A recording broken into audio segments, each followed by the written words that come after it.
good afternoon guys. Good afternoon ka-idol. So dito kami sa taas. So meron daw swimming pool dito sa may sapa. Titingnan natin kung totoo ba, yung may swimming pool ba. Saan na yung swimming pool? Ikan nila mga kuwan.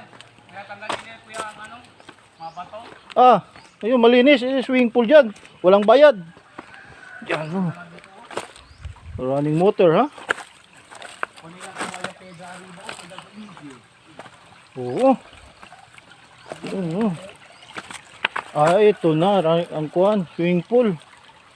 Naglibot pa siya, malayo na. Naglibot pa ng auto. Yan ang swimming pool. Real no. Ah, iyan lang yung mga bato. Pero okay na, maglakso ka doon. Oh, Talon ka lang dyan pa. pag ulan na yun, kuan no. Isa yun no. Magtaas. Magtaas no. Pero ngayon pwede magtalon. Pwede. Real. Talon dito. Ano na dito, nagbaha na rin. Yung sining mataas talaga yung tubig. Ano ba tawag siya baka? Aminida? Aminida ba yun? Aminida. Aminida. Aminida. Baka. Oo, pwede.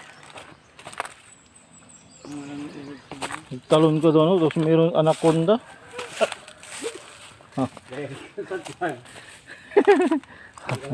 Anong kakadang anaconda? Oo, no? Pagbusog.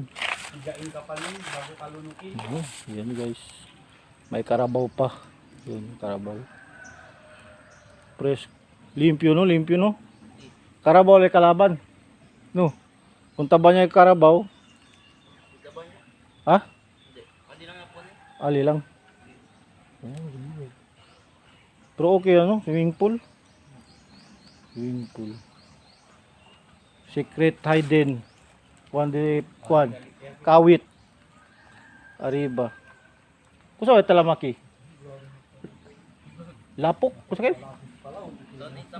Zone 8. Kawit. Ganun si Bunso, no? Asi ka mo kita tutusin. Okay guys. So punta na tayo dito ay sa swimming pool. Kiyo. Tra hidden swimming pool aki na Zone 8 Ayala arriba lang. Okay. Oh, limpyo siya. So kahit na walang tubig swimming pool guys. Okay, bless. Thank you.